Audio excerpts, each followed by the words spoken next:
제2차 세계대전 당시에 나가사키와 히로시마에 원자 폭탄이 투하되었습니다.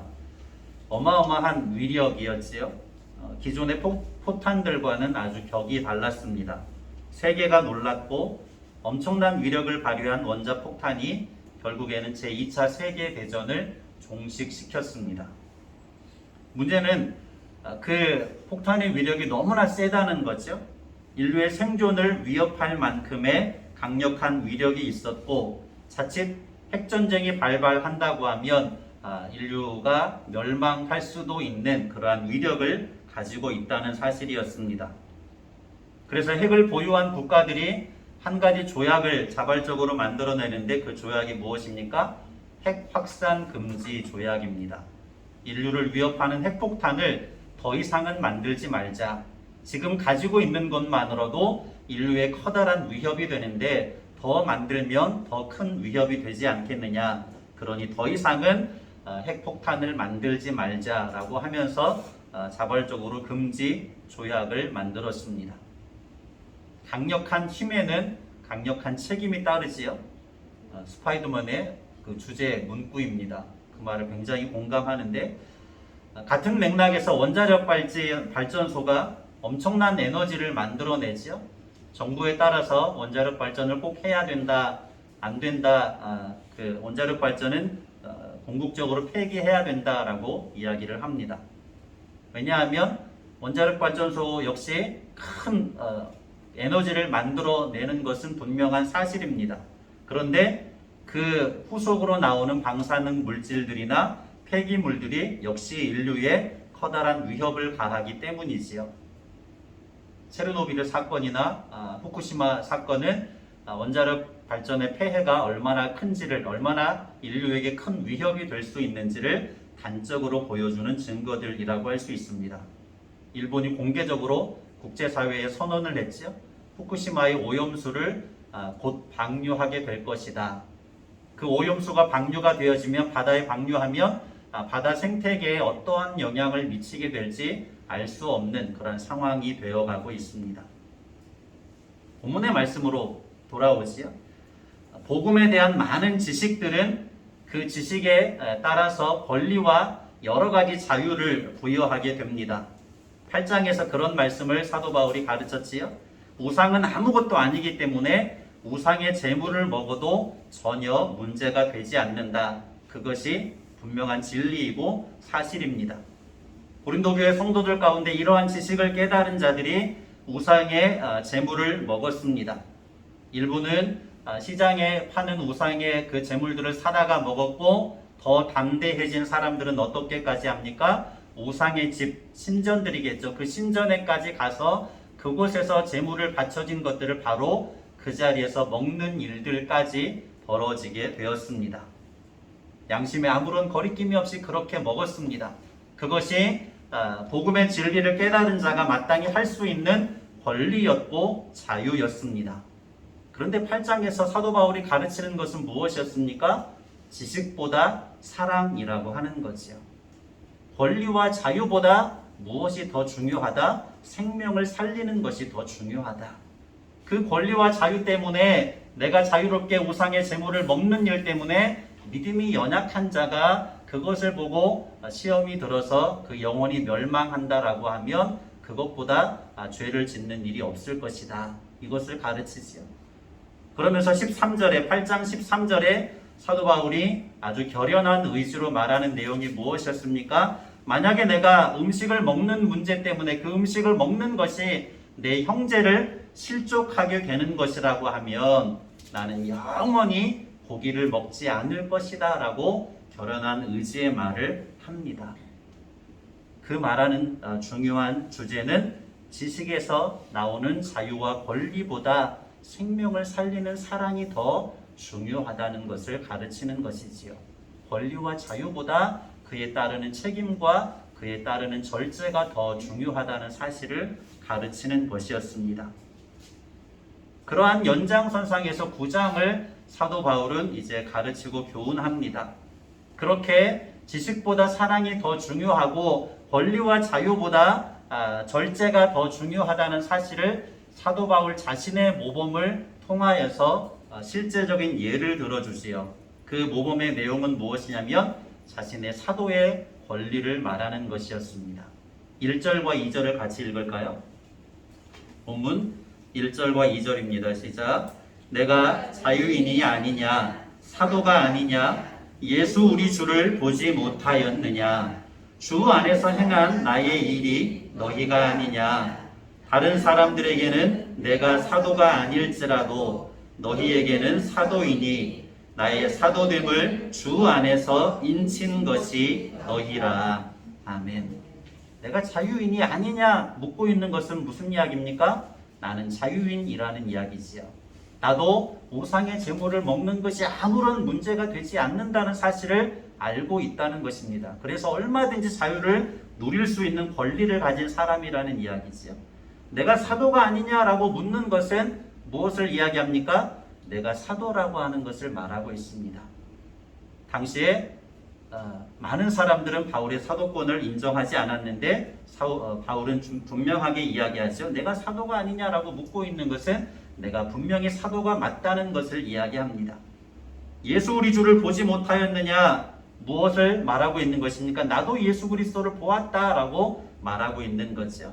주 안에서 행한 나의 일이 너희가 아니냐라고 묻는 것은 사도 바울이 예수님께 보냄을 받아서 복음을 전하여서 그 고린도 교회 성도들을 얻게 되었습니다.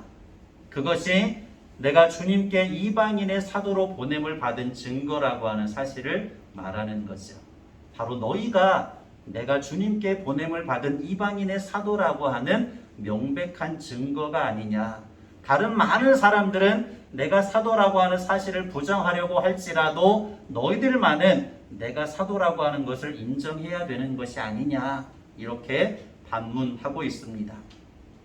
2절 서두에 무엇이라고 이야기하죠? 다른 사람이라고 하는 이야기가 나옵니다. 이 다른 사람들이 어떤 사람이었을까요? 바울의 사도권을 부정하는 사람들이었습니다. 왜 이 사람들은 바울의 사도권을 부정했을까요? 다른 12명의 사도들처럼 예수님과 동고동락하지 않았기 때문입니다. 바울 사도는 단지 사도행전 9장에 나오는 이미 부활하신 이후에 환상을 통하여서 보여주신 예수님을 만났을 뿐이기 때문이지요. 그 문제를 가지고 끊임없이 먹잇감처럼 꼬투리를 잡아서 사도 바울의 사도권을 부정했습니다. 그러한 사람들에게 바울이 변증하고 있는 것이 1절과 2절에 나와 있는 말씀인데 나는 자유한 자이다. 그것이 분명히 맞다. 그리고 나는 사도가 분명히 맞다. 왜냐하면 나는 예수님을 보았기 때문이다. 다메섹 도상에서 분명히 예수님을 보았지요. 그리고 나는 사도가 분명히 맞은 것은 사도라고 하는 말 속에 무슨 뜻이 담겨 있습니까? 예수님께 보냄을 받았다라고 하는 뜻이거든요. 그래서 사도 바울 자신은 예수님께 이방인의 사도로 보냄을 받아서 복음을 전했고 그 복음 전함의 증거로서 너희들이 하나님께로 돌아오지 않았느냐, 너희가 세워지지 않았느냐, 그것이 내가 사도라고 하는 사실의 분명한 증거이다, 명확한 증거이다. 이것을 1절과 2절에 이야기합니다. 이것이 9장의 전제라고 할 수 있죠. 사도 바울은 분명히 예수님에게 보냄을 받은 사도이고 그것을 너희들이 증명하고 있다. 이런 전제를 깔고 3절부터 이야기합니다.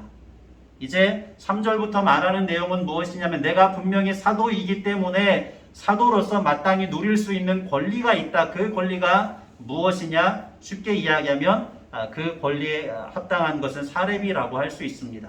사도로서 고린도 교회를 향하여 마땅히 요구할 수 있는 금액이라고 하는 거죠. 그 이야기를 4절과 5절에 합니다. 4절 5절 읽어볼까요? 시작. 우리가 먹고 마실 권리가 없겠느냐? 우리가 다른 사도들과 주의 형제들과 게바와 같이 믿음의 자매된 아내를 데리고 다닐 권리가 없겠느냐? 아멘.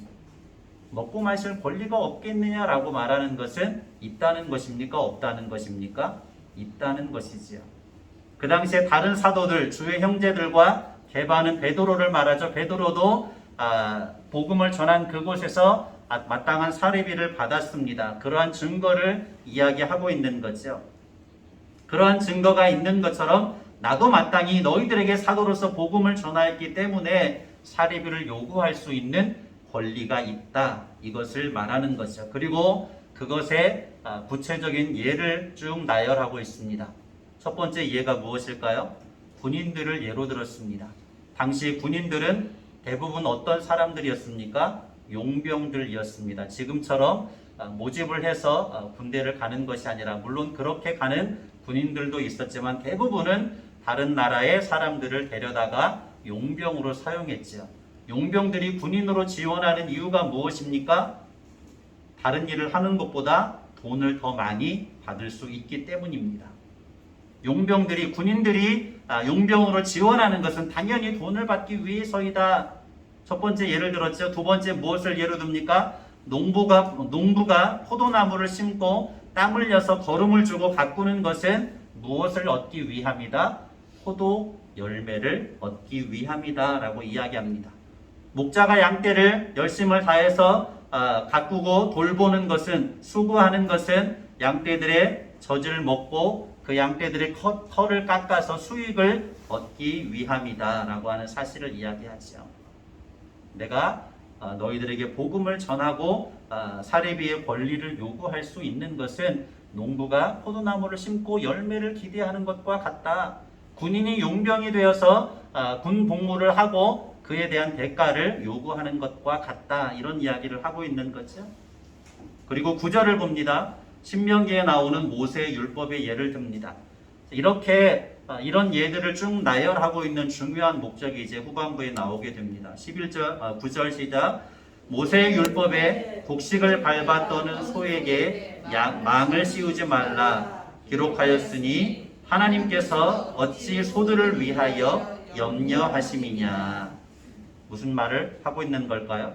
곡식을 밟아 떠는 수고를 한 소는 그에 마땅한 대가를 받을 수 있어야 한다라고 하는 거죠. 망을 씌워놔서 그 곡식 몇 조각을 먹는 것을 막지 말라고 하는 이야기입니다. 그 소도 곡식을 떠는 일에 수고를 했으니 곡식 몇 조각, 집단 몇 조각을 먹는 것은 당연한 그 소의 권리이다라고 말하는 거죠. 그리고 그렇게 농사를 지어서 대가를 얻는 것, 추수를 얻는 것도 당연한 권리인 것을 말씀하는 것이 하나님의 명령이라는 이야기입니다. 그리고 11절에서는 무엇이라고 이야기합니까? 우리가 너희들에게 복음의 신령한 씨를 뿌렸으니 육적인 사례를 받는 것이 당연한 것이다 말하고 있습니다. 그리고 13절에서는 무엇을 예로 들고 있습니까? 성전을 섬기는 자는 당연히 성전에서 나오는 대가를 먹고 삽니다. 그리고 제단을 섬기는 자는 당연히 제단에서 제사를 드리고 나오는 고기들을 먹고 산다라고 하는 이야기를 하죠. 14절의 말씀에는 그것이 주님의 명령이기도 하다는 사실을 가르칩니다. 복음을 전하는 자는 복음으로 말미암아 생계를 유지할 수 있어야 되는 것이 당연한 원리라고 하는 사실도 예수님께서 가르치셨다는 거죠. 이러한 나열의 모범들을 쭉 이야기하고 있는 중요한 목적이 무엇입니까? 바울과 바나바는 충분히 고린도 교회를 향하여서 사례비를 요구할 수 있는 권리가 있었습니다. 그러한 당연한 권리를 썼다는 것입니까? 쓰지 않았다는 것입니까? 바울과 바나바는 쓰지 않았다는 사실을 말하고 있습니다. 그리고 마땅히 사용할 수 있는 권리가 있었음에도 이 권리를 쓰지 않은 것은 자신들이 전하는 복음에 대하여서 조금도 어떠한 장애물도 발생하지 않기를 원했기 때문이다라고 말하지요. 12절을 같이 읽습니다. 이 말을 하기 위해서 1절과 14절의 말씀을 계속 나열하고 있는 것이라고 할 수 있습니다. 12절 다른 이들도 너희에게 이런 권리를 가졌거든 하물며 우리일까 보냐. 그러나 우리가 이 권리를 쓰지 아니하고 범사에 참는 것은 그리스도의 복음에 아무 장애가 없게 하려 함이로다. 아멘. 우리가 이 권리를 쓰지 아니하고 범사에 참는 것은 그리스도의 복음에 아무런 장애가 없게 하기 위함이다. 이 말을 하기 위해서 바울 사도는 앞서 나오는 여러 가지 예를 든 것입니다. 마땅히 고린도 교회를 향하여서 자신의 사례비를 요구할 권리가 있었지만 바울은 자비랑 사역을 하면서 그 권리를 사용하지 않았습니다. 그것이 자신이 전하는 복음에 아무런 장애물이 없게 하기 위해서였고, 오히려 이것들을 들어서 다른 대적자들은 바울의 사도직을 부정하려고 했지만 오히려 그것이 내가 너희들을 통하여서 이방인의 사도로 부름받았다라고 하는 사실에 명백한 증거가 되고 있다는 변론의 의미도 담아서 12절의 말씀을 하고 있습니다. 8장에 이어서 지식보다 사랑이어야 하는 이유를 말씀하고 있는 거죠. 마땅히 누려야 할 자유와 권리보다 생명을 살리는 것이, 교회의 덕을 세우는 것이, 복음이 전파되는 것이 더 중요하다라고 말하는 거죠. 교회이기 때문에 성도는 세상 속에서 마땅히 지켜야 되는 법도와 질서를 세상의 그 어떤 사람들보다 더 잘 지켜야 합니다. 교회이기 때문에, 성도이기 때문이죠. 에베소서 2장 10절의 말씀을 찾아볼까요? 에베소서 2장 10절입니다. 신약성경 311쪽. 바울 사도는 마땅히 자신이 쓸 수 있는 권리를 포기했습니다. 쓰지 않았습니다. 그것은 자신이 전하는 복음에 대한 전혀의 장애물이 없도록 하기 위해서였습니다. 대적자들이 자신의 사도권을 부정하는 그것까지도 생각하면서 조금 더 그것에 대해서 자신이 복음에 전한 복음에 대한 가치가 떨어지는 것을 원하지 않았기 때문에 마땅히 쓸 수 있는 권리를 포기했다는 거죠. 교회이기 때문에, 성도이기 때문에 반드시 알아야 될 것이 있고 또 행하여야 될 것이 있음을 가르치는데, 에베소서 2장 10절입니다. 우리는 그가 만드신 바라 그리스도 예수 안에서 선한 일을 위하여 지으심을 받은 자니, 이 일은 하나님이 전에 예비하사 우리로 그 가운데서 행하게 하려 하심이니라. 아멘. 교회와 성도는 그리스도 예수 안에서 새롭게 지음을 받은 존재들입니다.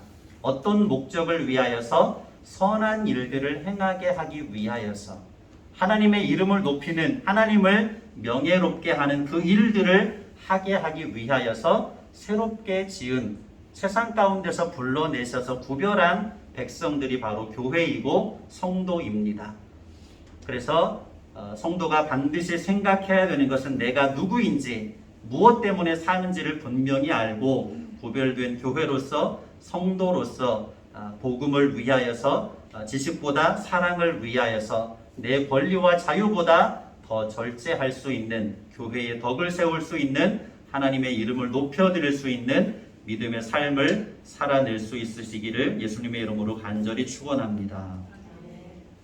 두 번째 단락으로 가지요. 15절의 말씀을 먼저 읽어볼까요? 15절입니다.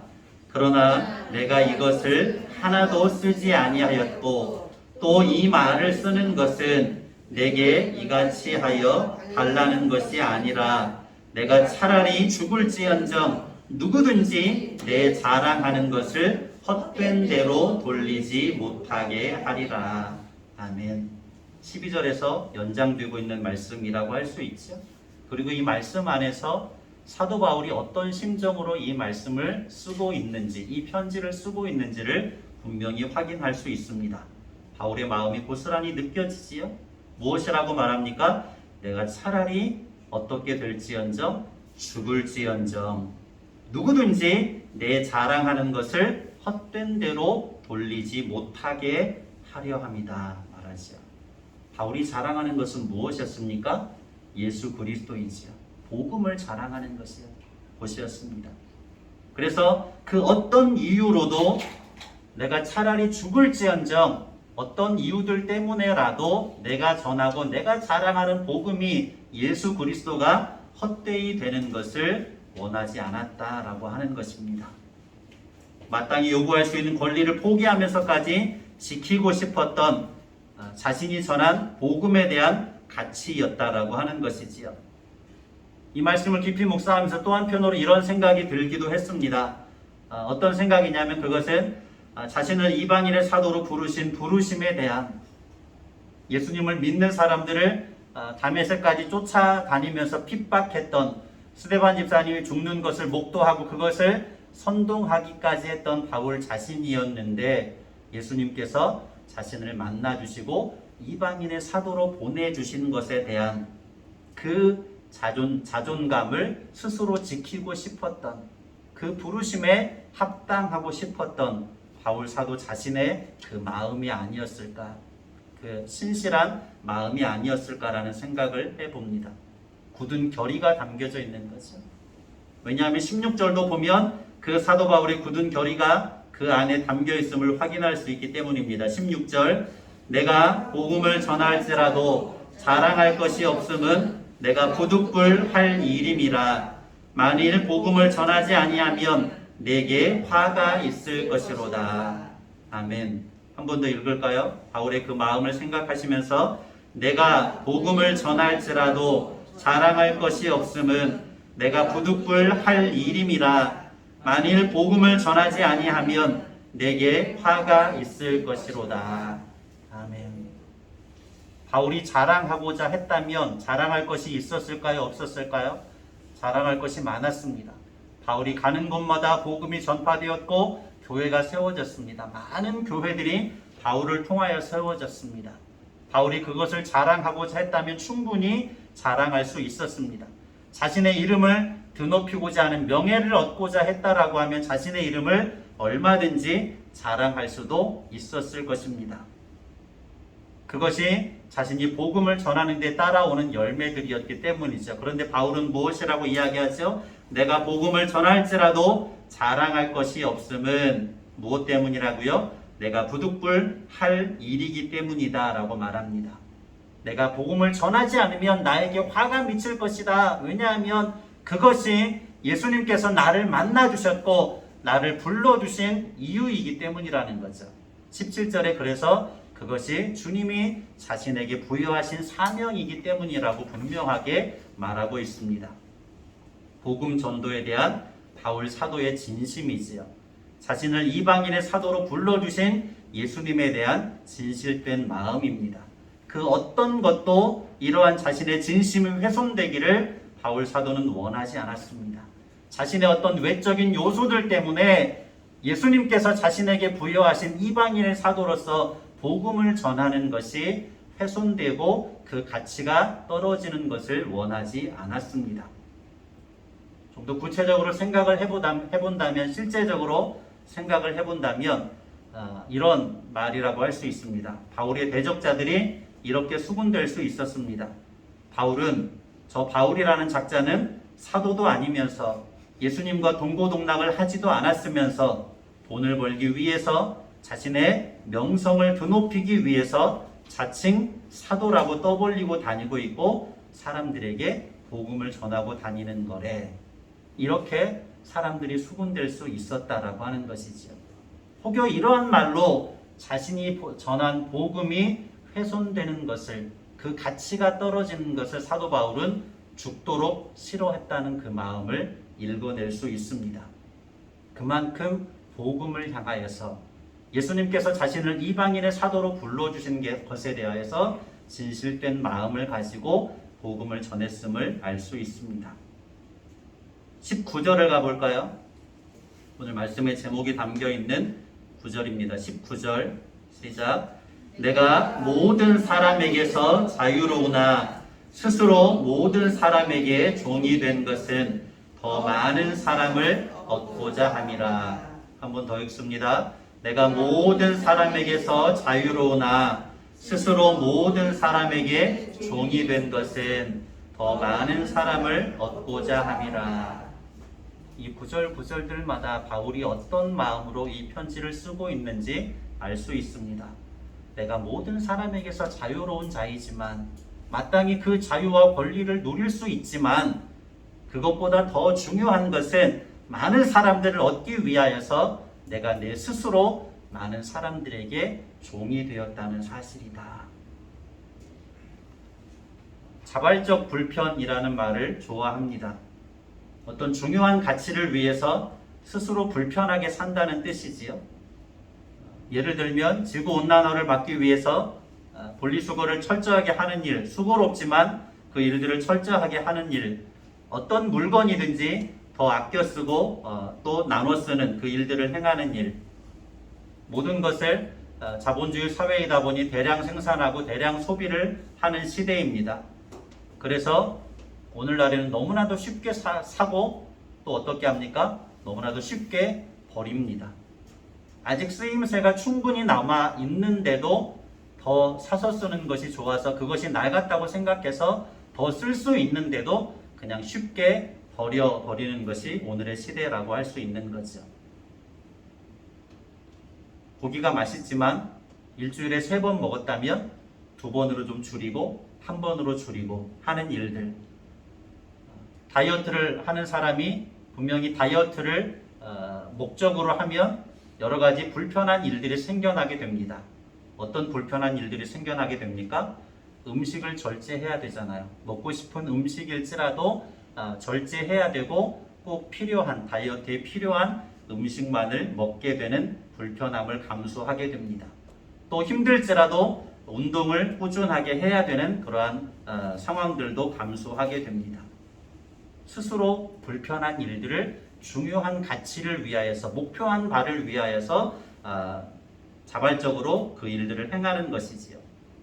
19절에 사도 바울이 스스로 종이 되었다는 말과 자발적 불편이라는 말이 같은 맥락에서 이해할 수 있는 부분이 있습니다.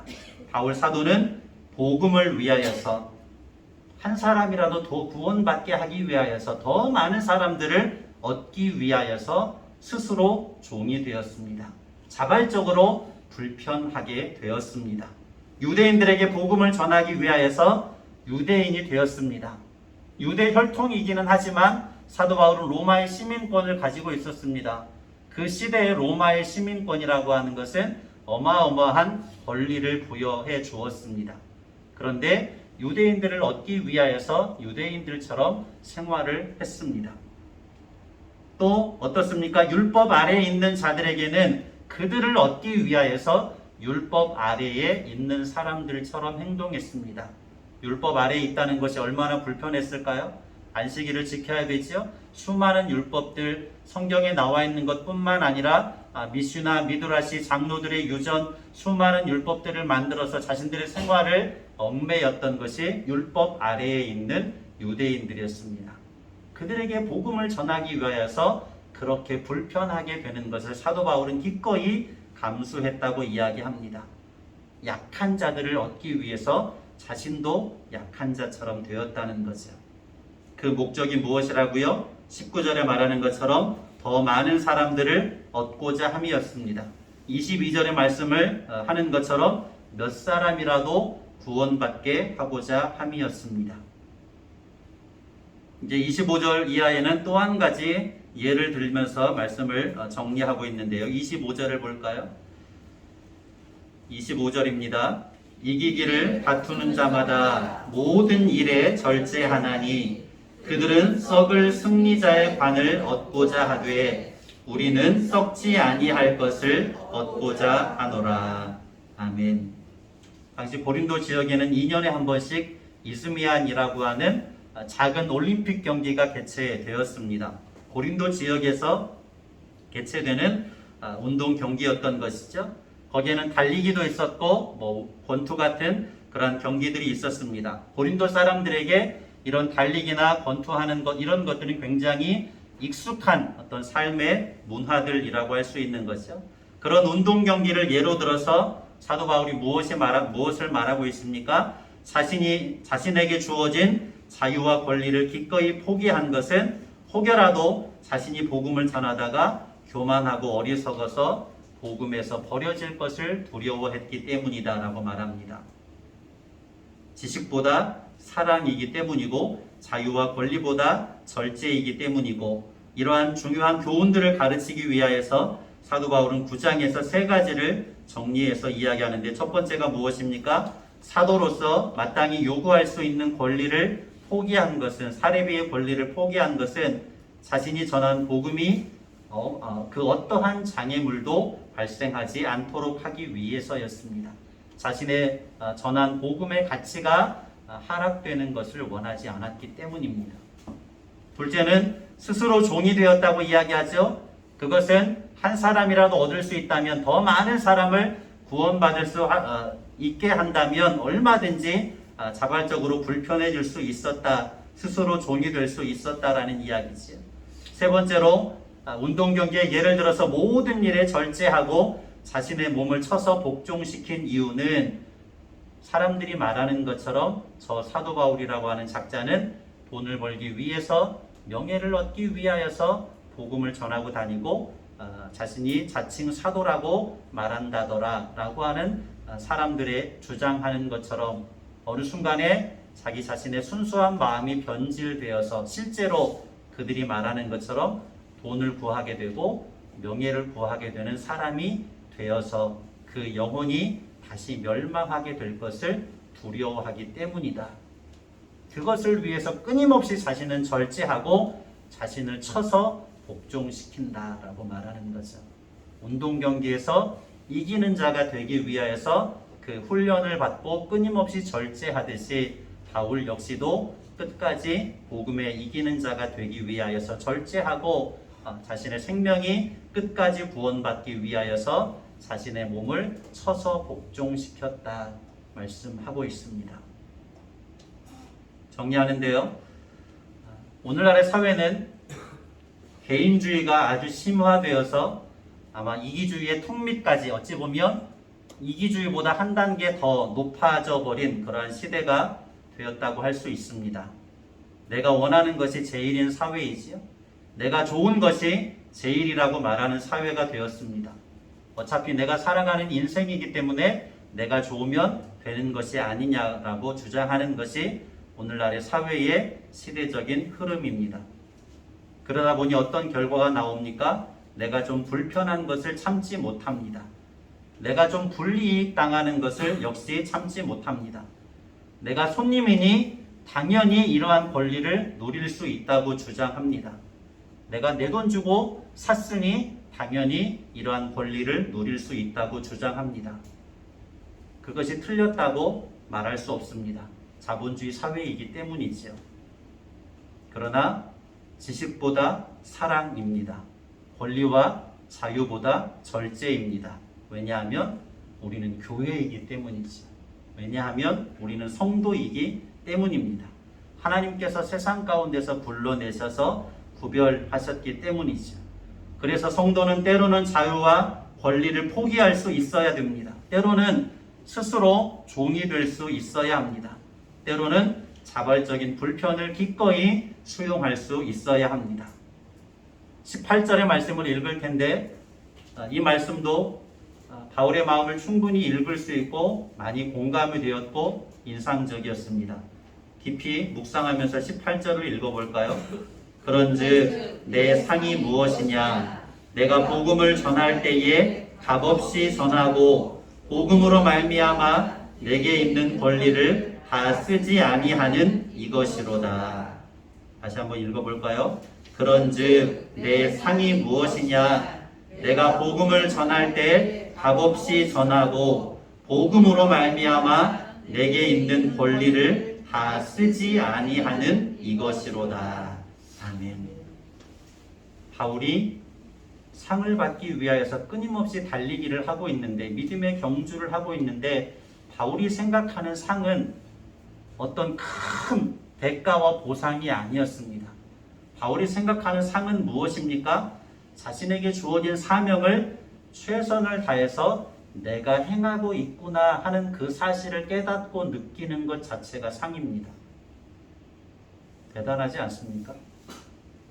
예수님께서 자신을 이방인의 사도로 부르셨고 보내셨는데, 그 보냄에 자신이 할 수 있는 최선의 노력을 다해서 그 일을 하고 있다는 사실 자체가 바울이 느끼는 상이었습니다. 우리에게 적용을 하면 무엇일까요? 제가 설교자로서 느끼는 상은 무엇일까요? 설교를 준비할 때, 말씀을 준비할 때 잘 준비가 되어서 정말로 하나님의 뜻을 잘 전달했구나 라고 하는 것을 설교자가 가장 먼저 느낍니다. 잘 전달했구나, 정말 오늘은 잘 전달되었구나 라고 느꼈을 때의 그 기쁨은 이루 말할 수 없는 거죠. 그것이 상입니다. 그 반대가 되었을 경우에는 정말로 고통스럽습니다. 목양교회 사역을 하면서 재정들을 좀 거의 결산이 되었는데 전반기에는 좀 어려웠고 후반기에는 좀 나았습니다. 후반기에 좀 나아서 절기 때마다 선교지에 우리 교회 선교사님들 이름 기록되어 있는 분들에게 조금씩 선교비를 보냈습니다. 그렇게 보내고 나면 마음이 얼마나 좋은지 모릅니다. 그것이 뿌듯함이라고 할 수 있는, 그것이 상입니다. 교회가 교회로서 마땅히 해야 될 일, 그 일들을 할 수 있는 것, 그것이 상입니다. 성도가 성도로서 하나님께 예배드리고 하나님 나라를 소망하며 신앙생활을 하는 것, 그것 자체가 바울이 말하는 상이라는 이야기죠. 내가 하나님의 말씀을 깨닫고 말씀의 원칙과 기준을 가지고 조금이나마 하나님의 말씀대로 살아가고 있구나, 그것을 느낄 수 있다면, 내가 느끼고 있다면 그것이 최고의 상이라고 말씀하고 있습니다. 2022년 저와 여러분이 신앙의 삶을 살아나갈 때에 사도 바울이 말하는 이 상을 정말로 풍성하게 받아 누릴 수 있는 믿음의 사람들이 되시기를 예수님의 이름으로 간절히 축복합니다. 고마우신 아버지 하나님, 언제나 변함없이 우리와 함께 동행하여 주시는 것을 진실로 감사합니다. 사도 바울이 기꺼이 자신의 권리를 스스로 포기한 것은 자신이 전한 복음의 가치가 하락되는 것을 원하지 않았기 때문입니다. 스스로 종이 된 것은 한 사람이라도 더 많은 사람을 구원받게 하고자 하는 열심이었습니다. 자신에게 주어진 이방인의 사도로서의 복음 전함을 끊임없이 믿음을 경주하며 달리게 하는 것처럼, 정확한 목표를 가지고 주먹을 날리는 것처럼 행한 것은 혹여라도 자신이 그 믿음에서 벗어나서 멸망에 이르게 될 것을 두려워하기 때문에 끊임없이 자신을 절제하고 복종시켰다라고 이야기합니다. 그리고 그러한 자신에게 주어진 상은 주님의 부르심을 따라서 내가 이방인의 사도로서 최선을 다하고 있구나 느끼고 있는 그것 자체였음을 사도 바울은 고백합니다. 우리 목양교회 모든 권속들이 2022년을 살아갈 때에 내가 하나님의 거룩한 백성, 교회로서, 성도로서 하나님 말씀의 분명한 원칙과 기준을 가지고 그 말씀을 살아내고 있구나, 하나님의 말씀이 나의 삶이 되어가고 있구나, 이것을 느끼고 이 안에서 최고의 상을 받는 믿음의 사람들이 되게 하여 주시옵소서. 간절히 축복하며 예수님의 이름으로 기도드립니다. 아멘.